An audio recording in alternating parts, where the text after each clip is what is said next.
This episode sponsored by the Bomb Box. When someone you love is going through cancer, you want to do more than send flowers. You want to truly help. That's why there's the Bomb Box. Founded by 6-time cancer survivor Liz Bendit, the Bomb Box creates thoughtfully curated care packages filled with premium, practical tools designed specifically for surgery, chemo, and recovery. Every item is chosen based on insights from more than 500 patients and caregivers, because during treatment, the smallest comforts can make the biggest difference. Don't just send a gift, send real support. Visit thebombbox.com today and get free shipping on orders over $50. That's TheBalmbox.com. We're all locked in now. Your home for the best sports radio in Utah is right here on the KSL Sports Zone. It's time to kick off your afternoon drive with Jake Scott and Ben Anderson. Allow me to introduce the best of the best. On 97.5, the KSL Sports Zone. Jacob in 97.5, the KSL Sports Zone. It just sets a great tone from an energy standpoint. It's very descriptive. Very descriptive. It's really, I think it's the right way to do it. Hi, Ben. How are you? I'm great. How are you? Canadian tuxedo today. Just the shirt. Oh, you didn't combine it with the jeans? Full jeans. If you do wear the denim shirt with the jeans, do you have to have the same tone of jeans? Like, do you have the same tone of jeans as you do that shirt? I don't think I do. I think to be a true Canadian tux, I think that's probably the idea. It's got to be color-coded. Then again, suits can mix and match tops and bottoms, so... Yeah, right. Yeah, maybe you don't have to. I've not really rocked it all that often in my life. You could have done a darker denim on... Is that a more sophisticated Canadian What is the rule? tuxedo? Darker on top, lighter on the bottom? Is there a rule? I don't know. For Canadians. It sounds like a rule for mullets. Like, is there a rule? Or maybe it's just freedom. Maybe the rule is freedom. Oh, it is. As someone who had a mullet for a long time when I was a kid. Did you? Oh, yeah. I had a rat's tail for sure. Got to do it, dude. Got to stand out. You got to make your mark. Why not? The kid with the mullet. Yeah. Yeah, exactly. Anyway, if you're watching the show on KSLSports.com or YouTube, you can see Ben's fantastic denim outfit today. You can follow all of Ben's outfits. Is there going to be some sort of social media account centered around Ben's outfits? You know what I mean? I think you're the only one who seems to care, so you might have to start it. You did forget about a song yesterday. You have made a song about Ben's long pants. Well, he never wears because Ben shorts. never wears shorts. I don't wear shorts. That is a song we Because forgot to again, play. I'm not a camp counselor for 9th graders, so I don't wear shorts to work. I wear pants like an adult because we work in a news building. Ben, let's face it, you're not wearing a suit to work every day. I don't know what fine line you're drawing here between denim shirts and shorts and old T-shirts and stuff you bought at Savers. It's not like you're throwing on... You haven't seen me wear a T-shirt to work in months. I know we're afternoon. Got to doll it up a little bit. Drive time, baby. Yeah. months. I haven't changed my wardrobe since I was 13. That's the right way to do it. I think so. Then you never have to buy anything new, which is kind of nice. Sure. All of my wardrobe now, on top of like souvenir shirts, were given to me in some sort of like holiday. Like I never have to go to Mervin's and pick out something. Mervin's. Is Mervin's not around? Is Merv not around? Merv's long dead. Is Mervin's been gone? Yeah, Mervin's been gone for a Oh, while. dude, I got to tell you, before we, of course, we dive in, I remember Mervin's at Cottonwood Mall. Uh-huh. And Cottonwood Mall, for those of you that don't know, like, Christian, have you ever heard of Cottonwood Mall? Yeah, it's like an old tale. What? Wait, what year were you born? 2000. When did they knock Cottonwood Mall Probably down? close to that. Just has been a hole in the ground for over 20 years. They're building stuff there now, Ben. Mm-hmm. As you know, there's a Trader Joe's. But they're 07, it was demolished. 07, okay. Yeah. So 20 years, almost 20 years. Bobby Flay has a burger joint behind the Trader Joe's now. Oh, does he? Okay. Fancy. We tried it over the weekend because I drove by and saw a billboard. I was like, Bobby Flay? How was it? The on-TV food guy? Uh-huh. Has a burger restaurant? in Holiday. First of all, the line was quite long. I bet. People are excited about it or whatever. They handled the crowd pretty well. Shout out to them. The food was really good. Good. And it's not anything complicated like you think, like TV chef kind of guy. I mean, it's a burger joint. It's a burger joint. Good. It was quite good. But anyway, shout out to Cottonwood Mall. At least something is there. But not Mervin's. But not Mervin's. Is Mervin's just gone from here? What, Brickyard's gone? Yeah. Or gone like that. Yeah, gone but not forgotten, gone. Like that? They went bankrupt in 2008. They've been gone for a while. Like Cottonwood Mall, they too have been gone for a while. But you know what I mean? You go to other places in the country and Belk. Have you ever heard of Belk? You lived in Florida. You probably drove by the Belk store. Like it's a department store that doesn't exist out here. Mm-hmm. Do you remember Ernst? I do remember Ernst. It's right next to Mervin's in Brickyard Plaza. So anyways, neither here nor there. I'm sure you don't remember Wolf's, the sporting goods store. You might remember Gart Brothers. Of course. Sneagrab. Sneagrab, yeah. That's the best time to buy stuff. Gart Brothers is rad. Sports Authority. That's what it turned into, right? Well, now it's something else. Yeah. Now it's like I have no idea what. Let's talk to Tim. That's his neighborhood these days down there in, that's right. in good old Murray. But it's not a sporting goods store any longer. So there you go. Mervin's quite gone. Mervin's has been gone almost as long as Christian has been alive. His Penny's gone? J.C. Penney's? Yeah. I don't know where any J.C. Penney's are, but I don't think it's bankrupt. What about Layton Hills up in your neck of the woods? They have a J.C. Penney's? I Sears want to is say gone? There's still lots of I J.C. really Penney's. want to say they do. Yeah. Like, I worked at Sears. Sears is gone. Crazy. Evolving world, Ben. Yet somehow Fashion Place Mall is always crowded. Uh-huh. So awesome. Shout out to Bobby Flay. That's my message from this segment. Thanks for bringing your burger restaurant. Sponsor the show. We'll go do a show there. Yeah, sponsor the show. Bobby, where are you, bro? I would gladly have this show brought to you by Bobby's Burgers, I think is what it's called. Yeah. It's for you, Bobby. Yeah, Bobby, where are you at? We'll give you tons of love. I really enjoyed my experience. Playoff game dos tonight. Ben from Vegas. We broke it down a lot yesterday. We're going to try and give it its coverage due. I was driving in and I saw somebody walking across the street, across 3rd West, carrying a big old bag from the Mammoth store. I think that remains, in my opinion, the biggest overall story of this is what kind of buzz do the Mammoth create in the community, and are they around long enough to kind of do that?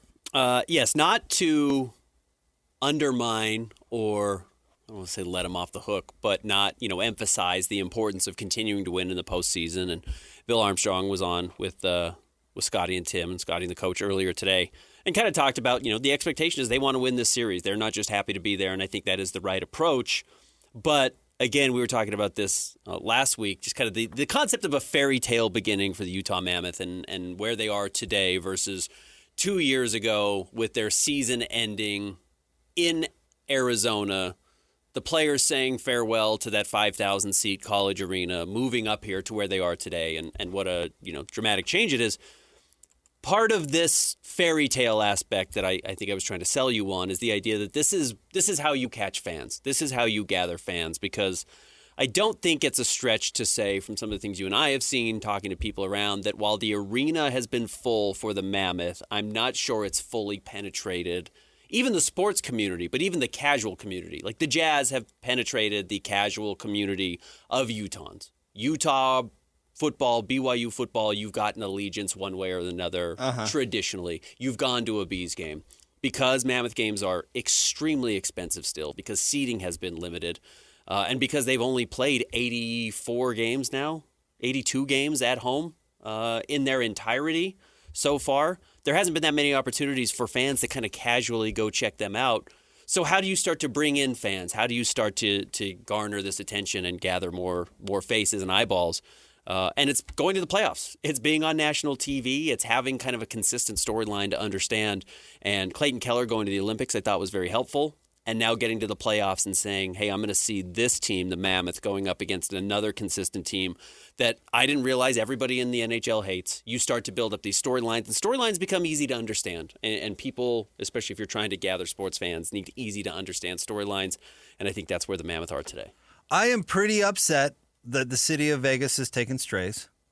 Just because hockey fans are upset, let's not bag on the. I don't think it's the city of Vegas. I think it's the organization of Las Vegas. Let's keep that in mind. That there are fine citizens that live in that town. Have you been to Vegas? I totally get what you're saying, and I totally agree. But I disagree just slightly. But I think you'll come around when I use my overall example. I was watching. I flipped on old Netflix and I was watching the Jailblazers doc. Even though I hate these Netflix docs because they don't add anything and they're just like an apologetic for their point of view. But whatever, they are entertaining at a certain level. And the reason that they're entertaining, Ben, is because I remember it. It's because I go, oh yeah, I remember that team. I remember this. I remember I watched this game. That is the entire draw, not the Wizards one was so brazen how they ran cover for just everybody involved. It was just ridiculous. But the reason I watch is because it was a unique moment in time that I remember. Now, that times that feeling by 1,000, and that's why you have these fan bases that become so dedicated, right? Which is the where the Mammoth are starting. Yes. Correct?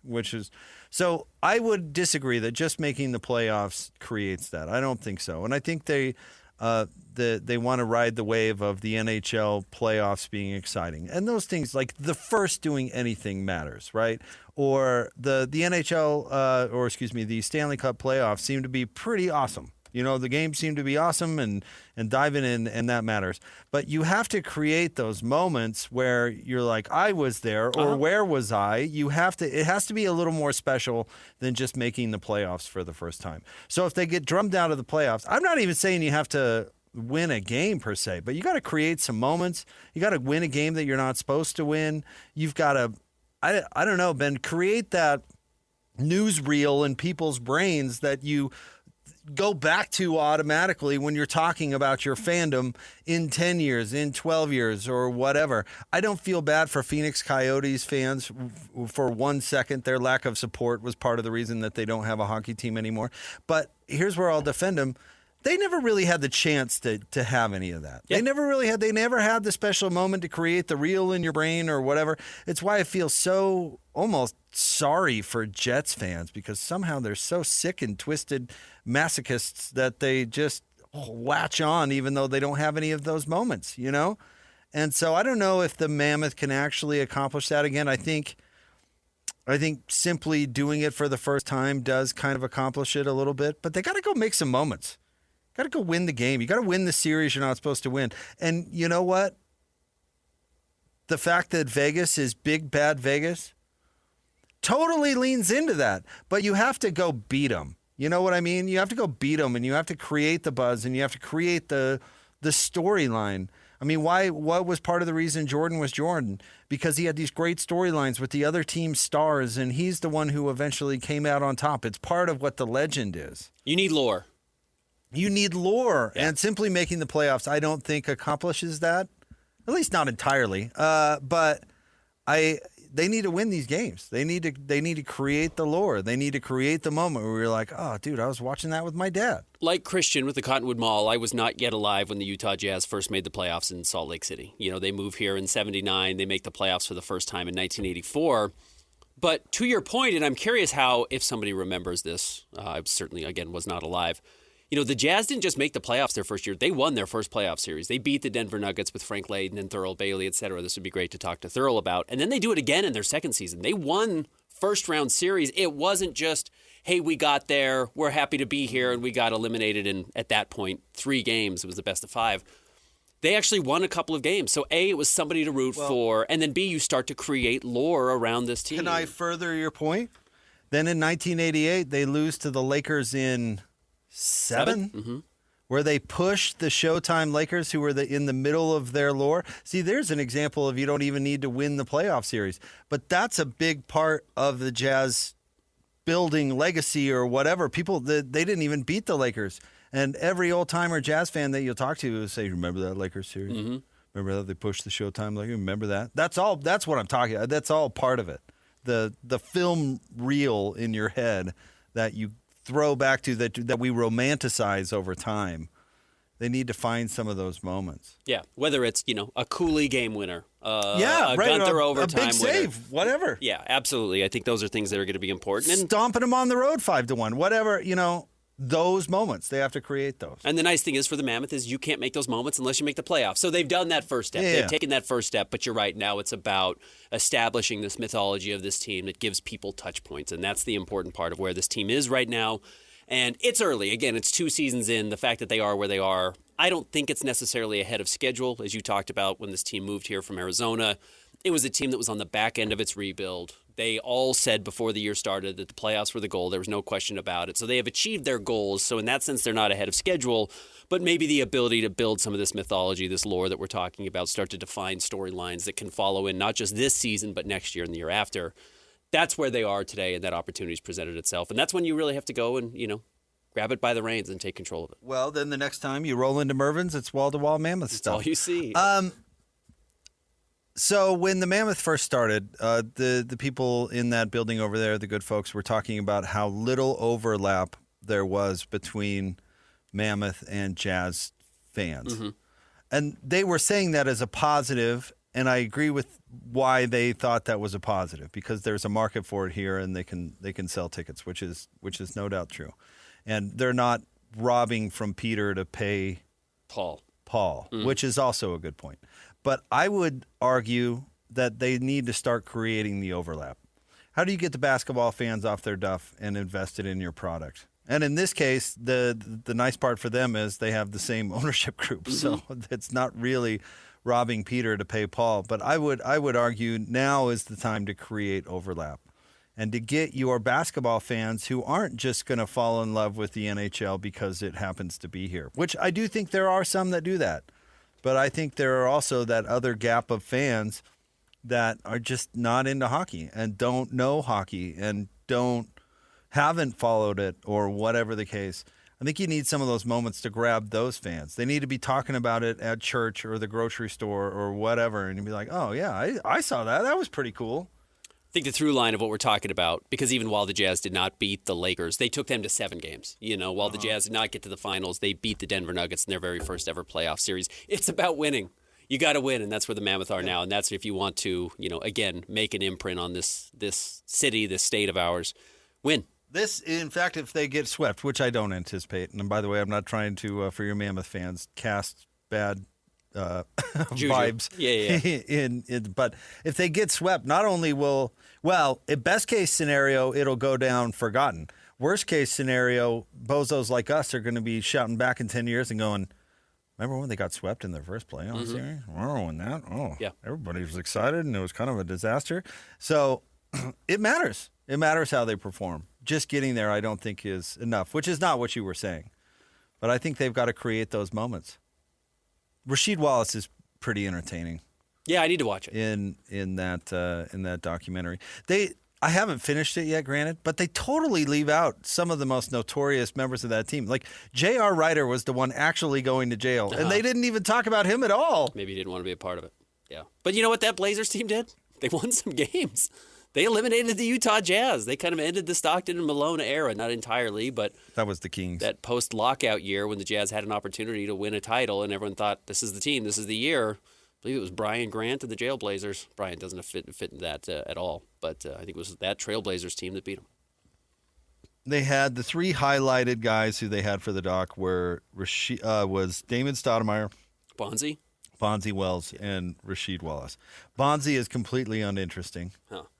Damian Stoudemire he's interesting. I mean, he always had personality, right? But he seems to try and be a force of good in the world. He's a coach now, that sort of thing, like learn from my mistakes, that sort of thing. But Rasheed Wallace is all over the place. He's great. Yeah.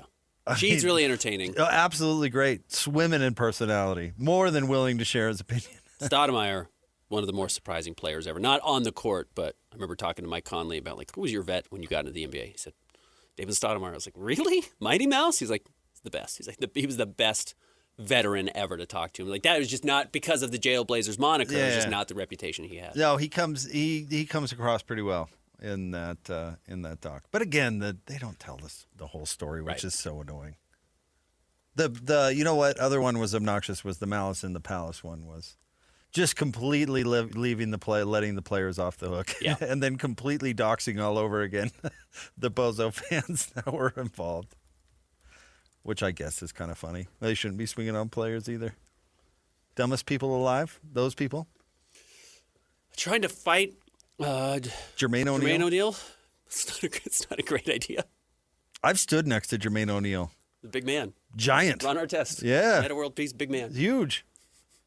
And at the time was deeply troubled. Like, not the type of person that you would want to antagonize. Yeah. Remember when we'll get to top 3 stories coming up, and we'll be talking hockey throughout the show, so stay tuned. But do you remember when Ron Artest stepped aside from the Pacers, when he was on the Pacers, and he just didn't play for several weeks because he was working on his rap album? Where are those players now? Yeah. Where he just told the team, he was like, "Yeah, I'm gonna. I got my rap album, dude. I'll be back." All right, Ron. You let us know when you're ready. We'll send a car. Still, honestly, one of the great stories of somebody addressing their issues Absolutely. and to have success at the end of his career is really a miracle. All right, top 3 stories of the day at KSLSports.com. is coming up next. We'll talk some NBA playoffs, but we're really going to dive a little deeper into the NBA playoffs coming up at the top of the 4 o'clock hour. Stay tuned for that. Jake and Ben, 97.5, the KSL Sports Zone. It's time to break down the biggest stories of the day. This is the top 3 stories of the day on KSLSports.com. 97.5, the KSL Sports Zone. I can't believe you'd let your personal feelings affect the editorial direction of the show. We have a very low editorial bar. And I set that early. That should have been my rule. What do I add? Oh, let's dive right into it and I can explain. The top 3 stories of the day is sponsored by J. Brooks Jewelers. Cherish your love with J. Brooks Jewelers. Explore their expertly crafted engagement rings made from the finest materials. J. Brooks Jewelers. All right, Christian, where do you want to start today? NBA playoffs, a lot of action. Last night, a few series got tied up, including Ben's Knicks. Before we came on, Ben was like, let's just talk about tonight. Let's not even worry about what happened last night. I know you don't want to talk about your Knicks. At all. And but you can't You can't just brush over it. I mean, just because you were devastated last night, tears, I'm guessing, consoled by your wife. Mm-hmm. Just take care of me. She took you into her arms to console you for the loss in a game where Jalen Brunson played like garbage. An awesome fourth quarter from the Atlanta Hawks. They outscored the Knicks 28-15 to escape with a 1-point victory. I got to tell you, I'm enjoying the C.J. McCollum throwback a little bit. Absolutely. Again, so you asked me last week why I liked Jordan Clarkson, or you thought it was surprising that I liked Jordan Clarkson as much as I do. As a player, sure. Just to make on clear, because yeah. I did say that, like the stuff he did, like re-signing with the Jazz, and that he was the best interview on the team for a long time. Just an interesting guy. Swimming in personality. Yeah. I loved all that stuff. Hated watching him dribble. And I love watching him play, but I like that style of basketball player. And CJ is he's a couple of notches on the dial turned away from Jordan, and he's a better player than Jordan. But he is still this type of flawed player that I think if you were to survey half of NBA media, they would say, can't touch that guy. You don't want anything to do with him because he only plays one side of the floor and he's undersized and he's only really a shooter. It's like, I don't know, man. He had a very huge impact last night. Well, and I like watching those types of players play. It's partially because Atlanta is flawed. They are. Absolutely, they're flawed. So Atlanta, moving off of Trae Young is a change in, what am I looking for here, Ben? Like a change in how your direction. So he was such a big part of their offense that trading off of him, they didn't necessarily have the personnel to replace that offense. So C.J. McCollum steps in and he's capable of playing that role.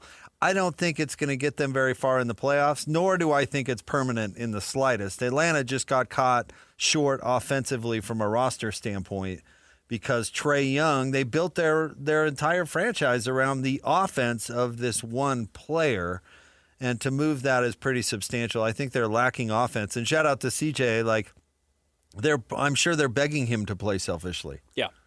Because who's he going to be unselfish to? I mean, I love Jalen Johnson, but he's not ready to score 27 points a game, and he's not playing particularly well either. Isn't it amazing that everybody has flowers for Jonathan Kuminga now, that he's this somehow revolutionary player? He's been given every opportunity in the Quinn is oh sorry. Coach Snyder is begging him to take shots and be aggressive because they don't have anybody else. They don't have anyone else who can create something off the dribble. If CJ McCollum were playing like this let me put it this way. If he were playing with the Thunder or with the Spurs, he wouldn't be playing like this. Okay. Those aren't teams that are desperate for offense. For what he does. Atlanta is desperate for anybody. Not unlike the Jazz when Donovan Mitchell first got to town. Well, the Jazz got Jordan Clarkson. I mean, they needed that guy off the bench. They were just begging people to go out there and score. And, of course, guys like Jonathan Kuminga are being like, okay. Yeah. Yeah, absolutely. I've been drowning in Golden State for the past whatever years. I don't know if it necessarily represents who he is. Or what your future is. On a really good team. No, absolutely not. But they are good enough to beat the Knicks in New York, which is really refreshing to me. I'm totally with you, and that's why I thought that was probably not the most entertaining game of the night, but a very entertaining game last night. It was a great game. And that is the fun part of basketball, and my favorite thing about the NBA, and really all sports, but basketball specifically, is you cannot solve it. So you can build a team like the Knicks and think you have all these answers, X, Y, and Z, and then out of nowhere, C.J. McCollum and Jonathan Kuminga are going to beat you in the fourth quarter. Yeah, it's hilarious. So the Hawks last night in the fourth shoot 13 of 18 from the floor, 72%. They hold the Knicks to just 5 of 22. And we'll see what the counter is to this game now going back to Atlanta. But a very good game there. Donovan Mitchell continues to play very well as the Cavaliers beat the Toronto Raptors, though that Raptors team even kept that game closer than it probably should have been. Cleveland has a 2-0 lead heading up north. And then the other game, which we will have lots of sound from later because I thought it was really interesting in the postgame, was the Timberwolves downing the Nuggets 119-114. I want to look up Jalen Brunson's fourth quarter. 3 of 8. He was their leading scorer. I think he had 10 points in the fourth quarter. Not brilliant, but was the only guy who did anything. In fact, Jordan Clarkson had a very bad fourth quarter. Was he the only guy with the ball? He might have been the only player getting shots, yes. What was his, here, I've got it right here. What was his overall game, Ben? I've got his fourth quarter specifically. You have his overall game? I have his overall game. Here's his fourth quarter. Jalen Brunson was 3 of 8, 10 points, 2 of 2 from the free throw line, 2 of 4 from 3. No rebounds, no assists, no steals, no blocks. What was his overall game? 10 of 26. Yeah. Rough. 4 of 10 from 3, 5 of 7 from the line. 7 assists for the game, which you'd look at and go, okay, that's okay. Until you get to Ben's fourth quarter box right there where you realize, what was that again, Ben? Reset that stat. 3 of 8, 10 points, no rebounds, no assists, no steals, no blocks. It was the assist one. Reset that again. No assists. No. No. And, to the credit of the Hawks, and why I liked the Hawks before the season, and they were a little bit disappointing until post-All-Star break, Dyson Daniels, Nickeil Alexander-Walker, those dudes are big, good defenders, and they are exactly what Jalen Brunson's going to struggle with. So being able to put guys who play that way out on the court against Jalen Brunson's really helpful. And then you mentioned we can get the games tonight. We can talk about more of this later, but the games tonight starting at, 5. You've got Sixers at Celtics on Peacock and NBC Sports Network. Thanks for that. 6 o'clock I think that's just NBC. No, it's NBC Sports Network. At 6 o'clock, you have NBC, the big NBC. Oh, big NBC, okay. And Peacock. Thank you for clowning me for no reason. I apologize. That's the Blazers on the road at the Spurs, and then the nightcap on NBC Peacock is the Rockets at the Lakers. Not Sports Network. And then we got rid of my great Billy Donovan headline. Is that where we're putting here? We're doing Mammoth at 2? Yeah. Billy Donovan steps down as the head coach of the Bulls today. And my headline was, wow, he really should have taken the North Carolina job. Well, they got Michael, don't call me Mike Malone. He does step into that. Michael Malone steps into that job. I bet you Billy Donovan has another NBA job lined up. Well, I don't know. He said he wanted to finish the season with the Bulls, though, and then North Carolina lost their nerve and hired Mike Malone. Old plugs. So, I think Billy Donovan's going to be in vogue. Yeah, I think. Why? I think he's pretty well respected around the NBA. Do you? Yeah. He's been in with a terrible organization. The Bulls are absolutely a nightmare, and he gets that nightmare team to the 40-win mark, 38-win mark every year. I bet you someone takes a chance on him. He wasn't great in Oklahoma City. I agree. I think he's really well liked. He's one of the guys in the NBA that's universally pretty beloved, and I think he's no nonsense. Yeah, I bet the Wizards will hire him. Yeah, we'll see. I like Orlando. I bet would kill to have him if they fired Jamal Mosley. Okay. We'll see.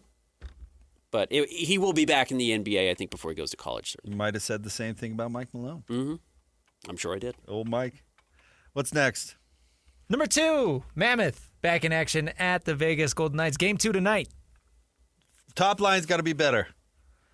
That was the lesson I took from game number 1. Bill Armstrong came on the show, or came on Scotty and the coach earlier today, and did discuss. He thought, man, I thought Cooley and Gunther played great. And I thought that was not pointed, but I think it was obvious what he was saying, that I really like the way our young guys played. So and he said that specifically. I like the way our young guys played. Almost like giving Alex a compliment would be insulting Christian. Sure. Like, wow, I really think Alex is showing off as a really great radio producer. Yeah, it's kind of a backhand. Not mentioning Christian at all. It's kind of a backhanded way to say Christian's not cutting the mustard. Which Christian you are. But Bill did not say, well, also I want to give some love to Nick Schmaltz and Lawson Krause and certainly the captain Clayton Keller. No, he did not say that. I like a great backhanded insult. No, a compliment that can also insult somebody else. Like Gordon Hayward when he gave the reason for going to Boston because Brad Stevens is such a brilliant coach. Yeah. It was randomly a sneaky insult to Quinn Snyder. Sad Quinn. Quinn. So, yes, I think that's where you got to be better top to bottom, but I do think that second line was impressive. In all honesty, I thought Gunther and Cooley specifically played very well. How do you think they're feeling about Veggie? I thought Veggie played fine. He had a rough couple of minutes in the fourth quarter. I don't think the deflection off of the on the power play where Stone scored was necessarily, not his fault, but that's an area where I think you just have to make sure all your bodies are taken care of. And then Mackenzie Weegar, who has not been particularly good yet with the Mammoth, can't turn the puck over in the D zone. Like, you got to let Veggie have a chance to have some defensive players in front of him to help with that so he's not facing, odd man advantages for Vegas. Yeah. And I think that's more on the defense than it is necessarily on Veg. Our guy Cole was killing him yesterday. Yeah. Said he hasn't been good since the trade. He hasn't. He's been a disappointment. And they traded, Oli Mata, who wasn't doing much either, and 3 second-round draft picks for him? It was not a huge haul, not unattainable or unimaginable, but not nothing. They invested in him, and they thought he was going to come in and be a guy, and he got moved off that top line mid-game. So we will see. Does Ian Cole get more of those opportunities? Does Nate Schmidt get more of those opportunities? I think that's something to keep an eye on when it comes to adjustments because you can't wait. You can't say, well, let's get back to Salt Lake and see if we can make adjustments then. Are you going to win or you're not? Because you go down 2-0, you can still come back, but you've got to win 4 out of 5. Yeah. That gets really, really difficult. Do you think Sean Durzee's forehead is feeling better? I hope not. I hope he's, for his sake, I think he'll play. He's the type of guy who would play well if he's like, you ever know somebody that when they had a headache, they worked better? They were like angry working. Kevin Graham. Yeah. Darren Williams. Somebody who's more productive when they're, unwell, grumpy about something. Yeah, maybe he's one of those guys. Okay, hopefully, because he also has not been as productive as I think he could be. Well, somebody should do something to make him mad. Yeah. Did you ever hear that? Probably not, but we should have Coach Mack on. I want to make a list of anecdotes I want Coach Mack to say on the air because so many of them are so good. But he had the story about he was coaching at the Senior Bowl. And Stephon Smith was participating, and Coach Mack just made up something someone said about him negative and told him before the game. Said, hey, that guy in the fourth row was, or whoever, I can't even remember what it was, said you're too small to play at the next level. I mean, I don't agree with him, but that's what that guy was saying. And then apparently Stephon Smith just lit the Senior Bowl on fire. Well, if you're a Utah fan, if you're a Mammoth fan, you've got to hope you get more from the defensive side. All right, what's next? Number 3, Alex Jensen dipping into the portal across the pond to build the Utes. Pretty interesting. He's gone out and now gotten Israeli point guard and a German wing big man coming over This was, I think, what some of the expectation was for Alex Jensen when he got hired. Remember, he had been the coach of the German national team at some point and played overseas, so has some relationships there. I think this was the idea. I think if you're a Utah fan when it comes to Utah basketball, at the very least, there are some positives coming back. It does seem like Alex learned something in his first year as far as what type of an identity he wants to bring back. So they've loaded up on some guards. They've certainly got some shooters. Now he's going international for some bigs. At the same time, Terrence Brown today committed to North Carolina. And Keanu Dawes is going to Kansas. It's not like your best players from last season are transferring to Wright State or, UC San Diego. They are going to bigger, better schools, and they were on your team last year, and you did not perform very well. Why are the Dons taking strays over here? I don't know. They're going to Kansas. They're going to North Carolina. Did you get rejected or something? They're not going Did to you apply? South Florida. Could have been any team, any directional school. Not known for its basketball strength. Here's where I think this is relevant, and maybe we can talk about this this sort of thing later on. But Ben, why do I not give any big-time blue blood coach in basketball or football any credit? Because if your recruiting base is just all of the best players, why should I give you credit for just automatically having all the best players and you just happen to coach them to a victory? Like, congratulations. Good coaches have to go find a way to get players when the situation is not advantageous. The most obvious example that I'll use is Randy Bennett, who while at St. Mary's thought to himself, wow, I can't get anybody to play here, but yet I'm still required to win to keep my job. What should I do? He went to Australia. Got every good basketball player out of Australia for like a dang decade. The Dell of a Dagger. And St. Mary's turned into a really good program, and he had this pipeline, and he created this network for himself in a place where nobody else was recruiting. And I'm not saying that Alex Jensen is recruiting places nobody is, but what is going to be his pipeline? What is going to be his edge?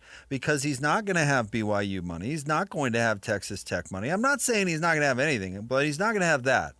So where are you going to go to get the same level of player that those guys are going to get, even though they have all the advantages? It's not hard to discover A.J. DiBonsa. Correct. It's not hard to figure out that guy's a good player. It's hard to find good players from unexpected sources where you can actually land them and get them into your program. So I think Ray Giacoletti was way ahead of his time, to be honest. And if Utah would have let Ray Jack and his international pipeline play itself out a little more, I think maybe some results would have been a little bit different. But they ended up firing him after, the year after the Bogut year? Or it was like 2 years after the Bogut year, maybe. But anyway, my point is, he needs to go find something where he can get guys. And it's not... Agreed. It's not in your typical... It's not a Bishop Gorman in Vegas. He's not going to get the obvious guys. It's just not going to happen. He's going to have an advantage over Weber State. He's not going to have an advantage over BYU. So where do you go find NBA players? You're probably going to have to be the best offer for some of these kids that are transferring up from Wright State, which is what's happened. He went out and got a player who's been largely injured during his time or played very little at Ohio State. I think that's a positive. Damaged goods. There you go. That's the thing. And then if you're getting guys who've not played in college, it's got to be relying on your relationship specifically overseas with coaches you've worked with or trust you, or guys who are interested in playing for somebody who has coached Luka Doncic, or who can say, I know Dirk Nowitzki, because I was in Dallas and I talked to him even though I wasn't coaching the team then.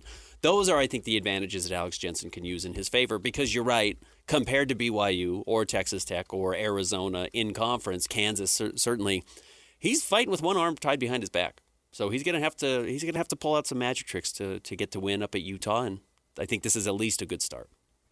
Shout out to our friend Colton on the Talk Snap, who said some very nice things, by the way, about us moving to drive time. So shout out to him. We are not above flattery. But he sent in a meme that is totally hilarious. It's the Will Ferrell trying to drink wine, but he's so upset he's spilling it all over himself. Is he going to jail? Is that what he's nervous about? I can't remember exactly. What movie is that from? I don't even know. But I've certainly seen the meme. And he says, Ben, when the Knicks lose. And then adds, we know he has a glass of wine when he's watching the Knicks. I'm not going to say which movie it's from. I can't say which movie it's from. Anyways. Why? Is it a bad word? Mm-hmm. In the title? vulgar. Oh. Not Anchorman, then. No, or Anchorman 2. That could have been in the sequel. I wouldn't. Not remember Elf. it. Not Elf. No. What was the Bewitched remake? Bewitched Tough. with Tom Cruise's ex. Which one? The first one. No, second one, because Mimi Rogers was first. Nicole Kidman. Oh yeah, the Far and Away gal. Mm-hmm. Who was Tom was in that movie too, wasn't he? That's how they met. No, they did not. They didn't meet on Far and Away? Nope, they did not. Save me your fate. This is my realm, Ben, not yours. Okay. They met on Days of Thunder. Oh, okay. And they were together when filming Far and Away. Okay. You're right. And then what's it called? That creep from the 70s directed the Mask movie. The Mask? No. Yes, thank you, Christian. Oh, Kubrick. Yeah. Eyes Wide Shut. Mm-hmm. That was at the end of their relationship. That ended their relationship. It was basically over after Yeah. that. Then on to Penelope Cruz. Eventually settling on, what's her name from Batman? Rachel Doyle. No. Katie Holmes. Her name's Rachel Dawes. Her name's Rachel Dawes in the movie. Doyle was way off. Katie Holmes. Stay tuned. More Jake and Ben next. By the way, we're going to talk to David James at 3:30. Lionel Messi is going to be in town tomorrow. You think he's here now? Yeah, He's I'm here sure. today? Yeah, working Wow. out probably. I They're thought he was posting just gonna pictures. wait. Inter Miami's been posting pictures. They're training in Harriman. Beautiful mountains in the background behind him. I figured he'd just helicopter in, drop down from a string, play, and get And then helicoptered get out. right out of town. I don't know if we could find this drop, but every time I hear his name, I can't help but think of. Speaking of Netflix documentaries, have you seen the one about filming We Are the World and how that came No. together? And how that one is pretty good. But Lionel Richie was the one who kind of put that together, and they show Michael Jackson talking to Lionel Richie, and then Lionel talking about his interaction with Michael. And Lionel Richie's like, I don't know why he didn't say my name right, but he always called me Lionel. So now I can't help. And you see the clip, and Michael Jackson's like, Lionel, how about we try this out? So I don't know if we can find that Lionel, but I think now Lionel Messi. Okay. Have you seen the new Jackson movie? Yeah, no. I haven't either. More next. Stay tuned. David James at 3:30, 97.5, the KSL Sports Zone. Your home for the best sports radio for your afternoon drive is right here. This is Jake Scott and Ben Anderson on 97.5, the KSL Sports Zone. Man, the cover I didn't know I needed. Michael McDonald Yeah, that's great. joined Scotty G and the coach coming up tomorrow from 11 to 2 at Tim Daly Mazda and Sandy, 10785 South Auto Mall Drive. Ben, the NIL world is always interesting. We were talking about men's basketball in the last segment. How about the story today? Audi Crooks, who was a basketball player for Iowa State. Of course, our midday listeners might remember when we played that athletic director crying about the whole team leaving, which was funny. Ben, we found out where she's going, and we found out the price tag. She's going to Oklahoma State. So she's staying in the Big 12. And by the way, if you've never seen Audi Crooks play, she is dominant offensively. She's got a size advantage, and she's extremely skilled. Yeah. Like, super fun to watch Great play. touch, yeah. Great touch, scoring machine. I think she had 50-point games this season, something like that. Now, very flawed defensively. Yeah. Like, Not a lot of lateral movement. but ton of pizzazz. She's going to get paid $1.4 million to play at Oklahoma State next year, Ben, making her the third highest paid women's basketball player in the entire world. Yeah, that's more than some of the more than most WNBA players are making right now, and even most of the All-Stars. Ajay Wilson, did I say that right? Asia. Sorry. And Aliyah Boston. Aaliyah. Don't give me... Did I miss that one too? Well, I was distracted by Lloyd, who's giving me a dirty look in there. Aliyah Boston are the two highest paid, so she's third. Yeah. Yeah, it's amazing. Iowa I had wondered this, and by the way, Oklahoma State also went out and got L.A. Snead, who was the 5-star commit who went to Utah for a year. Well, they're not spending money on football anymore. No, so that's the interesting thing here, and we had talked about this with NIL or this $20 million disbursement that you have to cut out of your own money or whatever it is that schools have. Would a couple of schools say $20 million is not enough for us to compete in men's basketball or in football, but we think we can make some of this money back by investing in women's basketball or in specific sports and getting maybe more bang for our buck back? It's because you don't need to build a $20 million roster at the women's level to be able to compete at the highest points. So if you can go get Crooks, who's one of the 5 or 6 best players in women's college basketball, to come to your team, and then you build it out with a couple of other $100,000, $200,000 players, and you have a roster that's $3 million, and you can make a run in the postseason and establish this culture, can you make some money back? And I wonder if this is going to be – I wonder if that's what Oklahoma State is trying to do. And I wonder if they feel like this is where they want to start cutting their teeth as an athletic department. Okay. Yeah, I don't know. I don't know what Oklahoma State's trying to do. I have no idea. I know it's easier to do this in basketball, men's or women's, than it is in football. So maybe that's the pivot they're going to. But just to put this in perspective, how much more do you think Alex Jensen's total NIL / getting it from the university budget is? Honestly, I don't know. Then Oklahoma State? What would you guess? How much is the total budget? High end would be 5, and I doubt it's even 5. So Oklahoma State spending 1.4 on Audi Crooks? Yeah, do I think Utah has a $1 million men's basketball player? Maybe one. I don't know. I'm just thinking that who's now Oklahoma State's basketball coach? The men's side? On the men's side. But that dude is crying today. That dude is howling over 1.4 million. Lutz. Steve Lutz is not pleased that dough went to the women's basketball team. Right or wrong, I bet you he's saying, we're dying over here, and you're spending it on that. And the football program has just been awful. So it's a joke. Yeah, it's pretty interesting to see where teams spend their money. No, and that might be that might be the decision. Is hey, we can't compete in college football. So where else can we compete? Where can we spend this money smarter? Because honestly, Oklahoma State football, adding a $1.5 million football player to your team isn't going to change anything. No. They need 1.5 for the total. That's not going to one player. They need a total budget. These football teams, like $1.4 million makes a huge difference to the total budget. Not a $1.4 million player, but a $1.4 million 4 players. Uh-huh. That's what Oklahoma State needs. Yeah. If they're really waving the white flag on football, wow. I can't imagine they are. The program of T. Boone Pickens is going to wave the white flag in football. I can't imagine. I'll be interested to see where they go, because right now they're the bottom of the Big 12. I don't think that's getting better. Well, maybe they should have let Audi Crooks go to UCLA. And spent that on a D end. I don't know. Again, that's the problem. A tackle. A $1.4 million player isn't going to change anything for this Oklahoma State football team. It will change everything for the women's basketball team. But that's my point. That's not what we're talking about. We're talking about a $1.4 million 4 players. Oklahoma State needs... they need lots. Right. They need 5 guys. They need at 5 least guys. But that each make that. The market isn't each make that. That's where we're totally misunderstanding what the majority of college football... and not intentionally switching this to a football conversation, but the vast majority of the college football ain't making squat. So that $1.4 million goes a long way, because you can pay one guy $100,000, one guy $200,000, one guy. The only ones making this huge money are serious superstars like Audi Crooks, who I would throw into that category. But that what's his name, Bozo down in Miami, who had the famous girlfriend.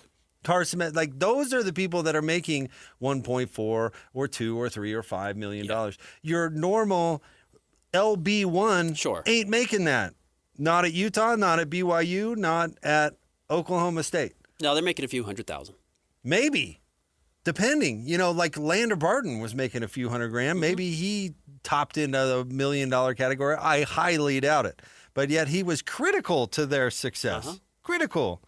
If you can take that 1.4 and spin it into 3 Lander Bartons, then all of a sudden your program takes a step forward. I suspect you're not able to get 3 Lander Bartons anymore with that type of money. In all honesty, I think it's getting more insanely expensive every year. I don't think there are nearly as many $1 million players as I'll throw we in. I'm not saying you. Like we think they are. Do you think every team has at least 2? No. I bet you every team has at least 2. Every team at what level? Let's say that there's no way Utah State has one making $1 million. No, it doesn't. But their basketball team does. So there is some money floating around. Right. But we're talking football. Football? I mean, how many $1 million players are in the entire Pac-12? Maybe a couple. I bet you there's 5. I bet you Washington State, Oregon State. I bet you they're finding ways to. You got to have a quarterback. Both those schools don't have any money. I don't care. A lot of teams are spending money they don't have. Those teams never had money when they were in the real Pac-12. Utah State doesn't have money, and they just spent a couple $1 million on a basketball player. Which is entirely my point that they don't have money. They don't even have the money they're paying that basketball player. The only reason they have that money is because of circumstance. Right. But everyone has some circumstance to carve off a little bit of money. Do they? To pay a player. I don't think it's nearly. The coach is left. The donor has a little bit of money to retain somebody. Boise State's got to have $1 million player, at least one. Like, I'm not saying that the price tags aren't high. I'm not saying that those high price talent don't exist. I'm saying that 90% of the sport isn't making anywhere near that. That $1.4 million goes a long ways. It goes a ways, for sure. Not a long ways. I'm not trying to oversell it, but it goes a ways. Yeah, Oklahoma State doesn't need a $1.4 million football player. Heck no. They need 5 $300,000 football players. Yeah. Stay tuned. We'll have more coming up next. David James will join the show coming up at 3:30. We're going to talk NBA playoffs at 4. Our friend Jay Stevens is going to be on the show of the Utah Puck Report starting at the top of the 5 o'clock hour. So wall-to-wall stuff. Stay tuned. More Jake and Ben coming up next. 97.5, the KSL Sports Zone. I'm here on the job site with Dale, who's a framing contractor. Hey, good morning. Dale traded up to Geico Commercial Auto Insurance for all his business vehicles. We're here where he needs us most. Yep, they sure are. We make it easy for him to save on all his insurance needs, all in one place, with coverage that fits his business and bottom line. Oh, I shouldn't have looked down. It's all right. We're so far up here. Look at me. Take a deep breath. No, I'm good. So good. Get a commercial auto insurance quote today at geico.com and see how much you could save. It feels good to Geico.